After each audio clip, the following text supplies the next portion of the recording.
안녕하세요 여러분। সবাইকে আমার চ্যানেলে স্বাগতম। আশা করছি আপনারা ভালো আছেন। আর ভিডিও শুরু করার আগে আমি আপনাদের সবাইকে অনেক ধন্যবাদ জানাতে চাই। কারণ আপনারা যারা আমার ভিডিও দেখছেন আপনারা অনেকেই জানেন যে আমি আসলে কখনোই সাবস্ক্রাইবার বা সাবস্ক্রাইব করেনি কখনোই কথা বলি না। বাট স্টিল আপনারা এতজন সাবস্ক্রাইব করেছেন অ্যান্ড সেটার জন্য থ্যাংক ইউ সো মাচ। তো আজকের ভিডিওতে আমরা শিখব কালার্স নেম রং নিয়ে। তো এখানে আমি কিছু রং লিখেছি, কিছু নাম লিখেছি। আমি এখানে টোটাল 12টি নাম লিখেছি। আমি এই 12টি নাম আজকে আমরা শিখব। আর প্রতিটি ভিডিও শুরু করার আগেই আমি সবসময় আপনাদের বলে দিই যাতে আপনারা কনসোনেন্ট, ভাওয়াল এবং ডাবল কনসোনেন্ট আগে আপনারা শিখে আসেন, না হলে কিন্তু আপনারা শব্দ গঠন করতে পারবেন না, প্লাস আপনারা উচ্চারণও করতে পারবেন না। তাই উচ্চারণটা শেখাটাও অনেক বেশি জরুরি। যেমন এখানে আমি দেখিয়েছিলাম যে একটি আকার বসিয়ে পরে ঘানা ধারা মাবাসা এইভাবে করে শিখা লাগে। তো আশা করছি আপনারা শিখে এসেছেন। তাহলে এখন আমরা শুরু করব। তাহলে লাল রঙকে বলে পালগন শেক। আচ্ছা, এগুলো বলার আগে আরেকটা বলিনি। শেক অর্থ হচ্ছে রং। আমি এটা এখানে লিখে দিয়েছি। তো এখানে আমরা ফার্স্টে এই রঙের নাম নিব, যেভাবে আমরা বলি না লাল রং, কমলা রং, হলুদ রং। তো সেরকম ওরা আগে লাল উচ্চারণ করে নেয়, তারপরে ওরা রং এই শেক এটার পরে বসিয়ে দেয়। তাহলে লাল রঙকে ওরা বলে পালগান শেক। পালগান শেক মানে পালগান হচ্ছে যে লাল, আর শেক হচ্ছে রং, মানে হচ্ছে লাল রং। তাহলে আমি এখানে লিখে ফেলি পালগান শেক।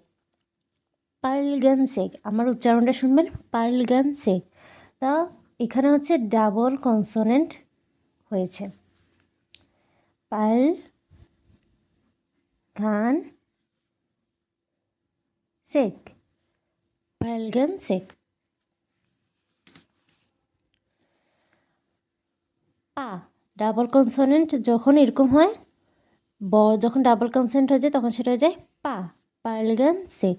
এখানে আমি বাংলাটা লিখে নিই, পালগান শেক। আর হ্যাঁ, অবশ্যই বাংলা উচ্চারণের সাথে কিন্তু এটা কখনোই মিলবে না, বাট আমি এটা আপনাদের বোঝার সুবিধার্থে লিখে দিয়েছি। বাট উচ্চারণ হবে পালগান শেক। এবার কমলা। কমলা হচ্ছে ছুয়াং শেক, ছুয়াং শেক, ছু হোয়াং শেক, ছুয়াং শেক, ছুয়াং শেক। এটা যদিও এটা জ বলা হয়, বাট এটার উচ্চারণ কিন্তু ঝু, ছু, ছুয়াং শেক, ছু। তো আমি এটা ঝয়ের সাথে তুলনা করে লিখি, ছু ওয়াং শেক, ছুয়াং শেক। এটা কিন্তু হ, ঠিক আছে, এটা হ, এই যে এটা। কিন্তু এটাকে আমি হ দিয়ে বাংলাতে লিখি নেই, কারণ এটার উচ্চারণটা ছুয়াং শেক, ছুয়াং শেক, ঝুহাং শেক এভাবে করে বলে না, যখন স্পিডে বলে তখন সেটা ঝুহাং শেক হয়ে যায়। তাই আমি এইভাবে লিখেছি। এরপরে হলুদকে বলে no run shake, no run shake, no run shake, no run shake, no run shake. তারপরে সবুজ হচ্ছে ছুরুক শেক, ছুরুক শেক, ছু রুক শেক, ছুরুক শেক, ছু রুক shake, Churuk shake, Churuk shake, Churuk shake. নীলকে বলে ফারান শেক, ফারান শেক, ফা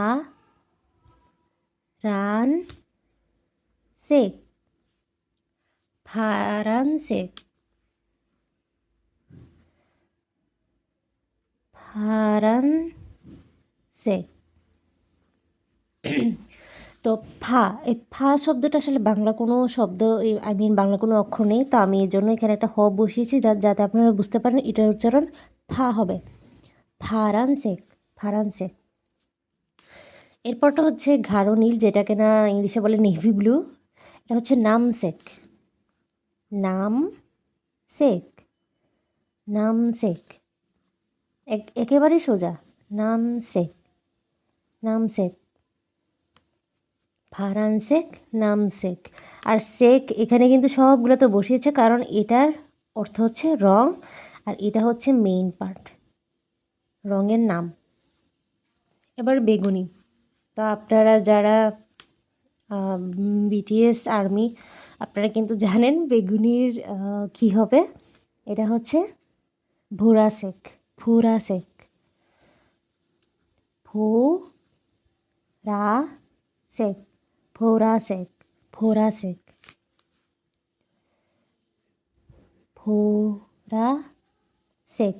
ফোরাসেক। আমি আবারও বলছি, বাংলা উচ্চারণের সাথে কিন্তু এটা একেবারেই মিলবে না। এটার উচ্চারণ একটা, বাট আমি এখানে যেভাবে লিখছি সেটার উচ্চারণ কিন্তু আবার আরেকটা হচ্ছে। বাট আমি এইভাবে লেখার মানে হচ্ছে যাতে আপনারা বুঝতে পারেন যে এটা আসলে কিভাবে ভেঙে লেখা হয়েছে। ফোরাসেক, ফোরাসেক মানে বাংলা এইভাবে মিলে যায়। এটা হচ্ছে আপনাদের একটু বোঝার সুবিধার্থে আমি দিয়েছি। এবার গোলাপি, সেটা হচ্ছে ফুনহুংসেক, ফুনহুংসেক, ফুনহুংসেক, ফুনহুংসেক, ফুনহুংসেক, ফুনহুংসেক। এরপর হচ্ছে বাদামি, যেটাকে ব্রাউন বললেও হয়, ব্রাউন বলি, সমস্যা নেই। তো এটা হচ্ছে ব্রাউন। আমি আসলে বাংলাতে এটা বাদামি লিখেছি, এটা সঠিক হয়েছে কি বুঝতে পারছি না, বাট তো বাদামিকে বলা হয় ব্রাউন, এটাকে বলা হয় ঘালসেক, ঘালসেক।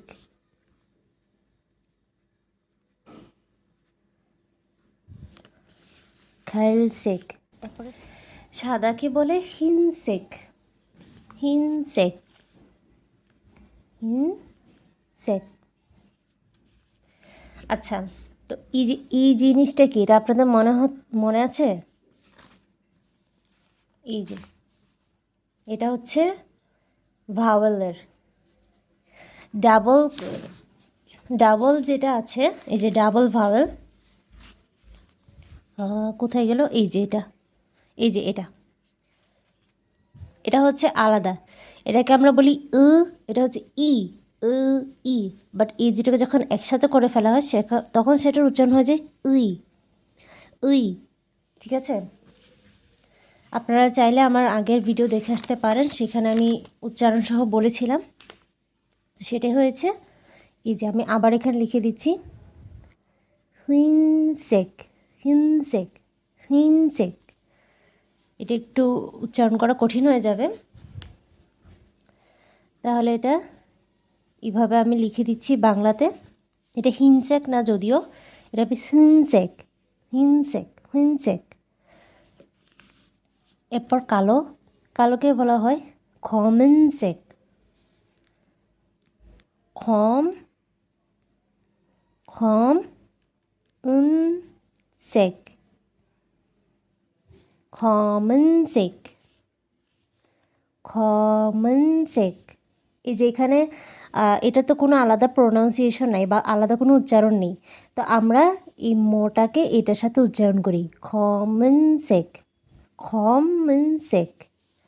ঠিক আছে, তাহলে এখানে লিখি খমেনসেক।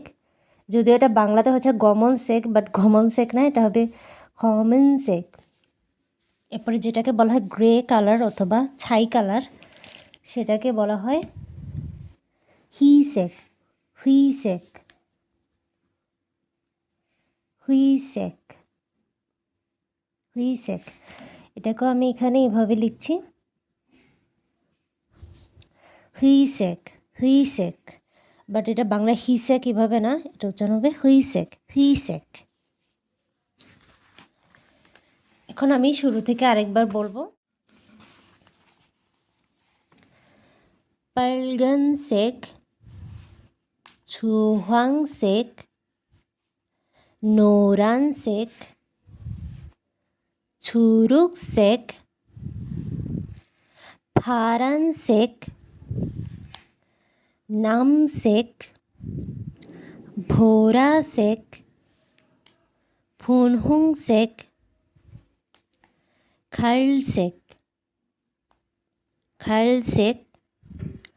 흰색, 검은색, 회색. 빨간색, 주황색, 노란색, 초록색, 파란색, 남색, 보라색, 분홍색, 갈색, 흰색, 검은색, 회색. আশা করছি আপনারা বুঝতে পেরেছেন। আপনারা চাইলে স্ক্রিনশট নিতে পারেন। এখানে টোটাল 12টি কালার সম্পর্কে আমি দিয়েছি। তো আমি আজকে আপনাদেরকে আমার নোট বইটা দেখাবো, যেখান থেকে আমি আমার শব্দগুলো লিখি, কোরিয়ান যে শব্দগুলো আমি সেগুলো নোট করি। তো এখানে আমি নোট করেছিলাম আমার এই যে কালার্স নেমগুলো এখানে বাংলাতে ছিল, বাট আমি ইংলিশে ছিল, বাট সেটা আমি এখানে বাংলাতে লিখেছি আপনাদের বোঝার সুবিধার্থে। এটা হচ্ছে আমার নোট ডায়েরি। তাছাড়াও আরও আছে। আস্তে আস্তে আমরা নতুন নতুন অনেক শব্দ শিখব, যেমন কিনা এখানে আছে। সো আমি এরকম অনেক শব্দ নোট করেছি এবং এগুলো আমি ধীরে ধীরে আপনাদের সাথে শেয়ার করব এবং আমরা একই সাথে এগুলো প্র্যাকটিসও করব এবং শিখব। সো আই হোপ আজকে আপনারা শিখতে পেরেছেন আমার জন্য কিছুটা হলেও, অ্যান্ড অবশ্যই পাশে থাকবেন। আজকে তাহলে এতটুকুই থাকলো। নেক্সট ভিডিওতে আপনাদের সাথে আবারও দেখা হবে। সবাই ভালো থাকবেন, সুস্থ থাকবেন।